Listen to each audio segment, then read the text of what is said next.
And he's standing there at the end of the day saying, okay, I just got 2 color TVs in the last 5 minutes. He said, let's move it on. Okay, that's 3 color TVs. He was crazy. He was him and George, the producers, had their hands on the network. He was uncontrollable. Yeah. Actually, the show itself was off camera. We were very much like we were on camera in terms of the you know, the individuality of it, and the uncontrollable aspect, and being sort of a, what's the word, vigilantes, and the camaraderie, and the verbal sparring. Although in real life, Mr. T, of course, was very verbal.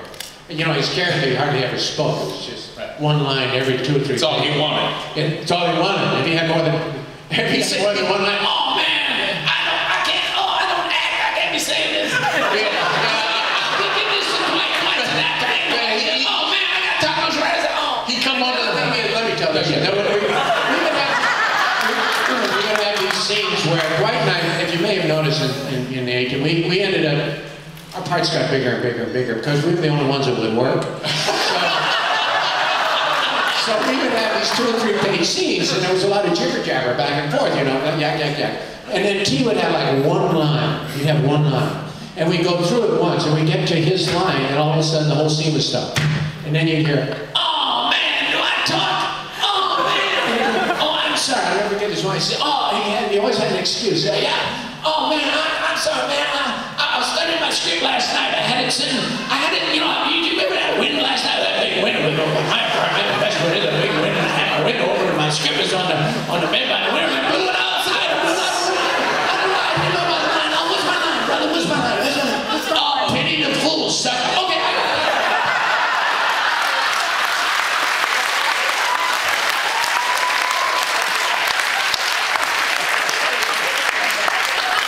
Yeah, he was, and he was, you know, he wasn't really tall, but he was very, very wide.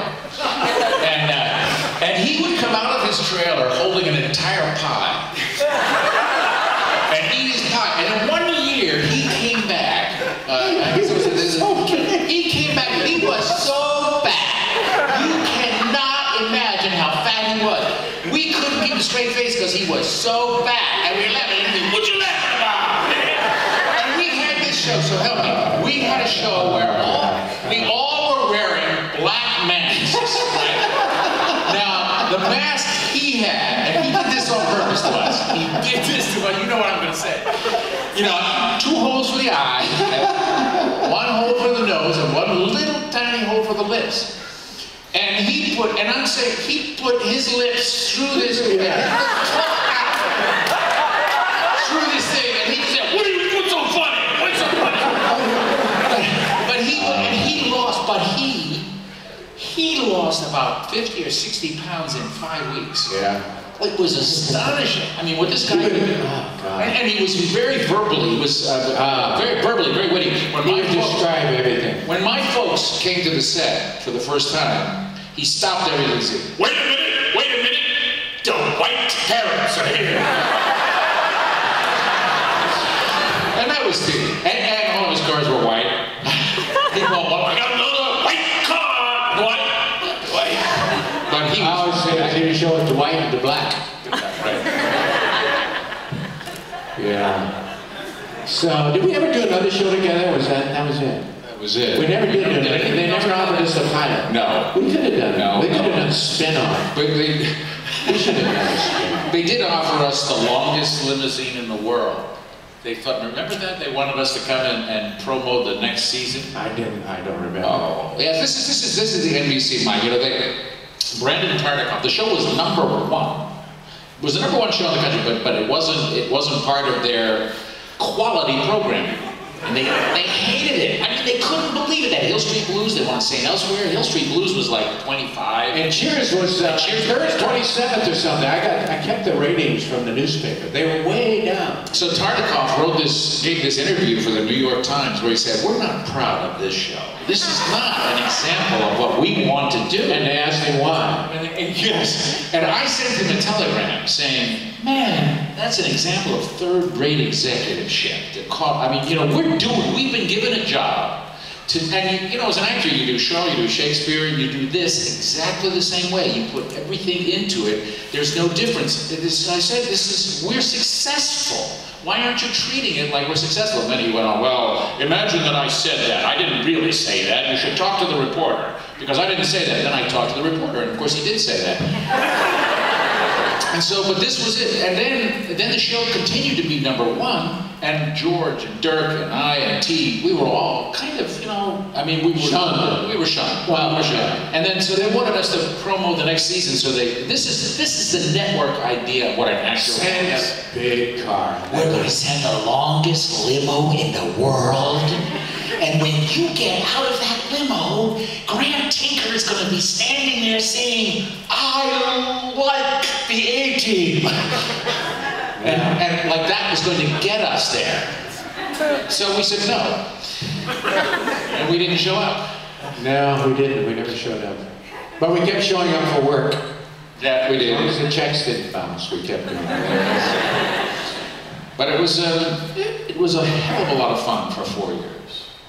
It's probably good it didn't last longer in many ways, because it would have wore us out. Well, George was worn down. And T wanted to move on. They should have done the Baseman Howling at Murdock show. We could have killed those two characters. We could have killed those two off. We could have killed them. One of the producers on the show had a heart attack. We were shooting up on Sierra Highway in California, and right where it's burning today. Right where it's burning, right. And one of the producers had a heart attack, and George, we were in the middle of shoot, and the phone call came in. And we're standing around waiting, and George walks off the set. And we're standing around, and the first AD said, where's George? Where's George? Where's George? I don't know where George is. George comes walking back in this little red jumpsuit with his, George, you know, he's wearing his typical, you know, this is where George would stand smoking his cigar, right? And then he goes into his trailer and he comes out in his little red suit, like this. He said, pal, John Ashley just had a heart attack. I'm probably next. He said, I'm leaving at 4 o'clock from now on. So he leaves and T says, what? George leaving 4 o'clock? I'm leaving 4 o'clock. And then so the phone call comes to Dirk and I on the set. Can you help us, pal? Can you help us? Can you help us? They're leaving at 4 o'clock. They're leaving at 4 o'clock. What are we going to do? What are we going to do? And I don't know what you're going to do, Stephen. So what they did was Dirk and I came in at 5:30. We would work till George and T came in at 8. George would come in at 9 or 10. 9 or 10. They would leave at 4, and then we'd shoot our scenes after 4 till 7, 8 o'clock at night. But that was the A-Team. That was it.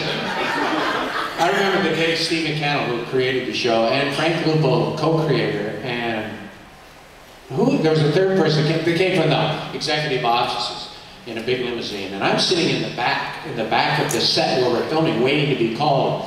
All of a sudden I hear Mr. Key say, oh man, I smell the producer.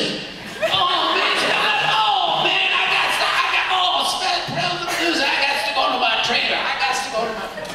And he leaves, he goes to his motorhome. And pretty soon here comes Stephen Cannell stumbling through the dark, where I'm sitting in my canvas chair kind of waiting.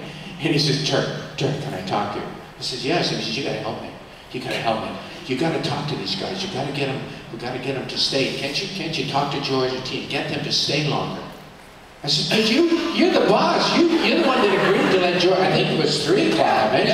You agreed to let him go. He's got it in his contract. Yeah, but they're killing me, pal. They're killing me. It was insane. It was nuts. We finally had a summit in George's trailer. Oh yeah. They lost control, you know, and the A-Team, like we did on the show, in the episodes, we took over situations, and that's what sort of happened with the show.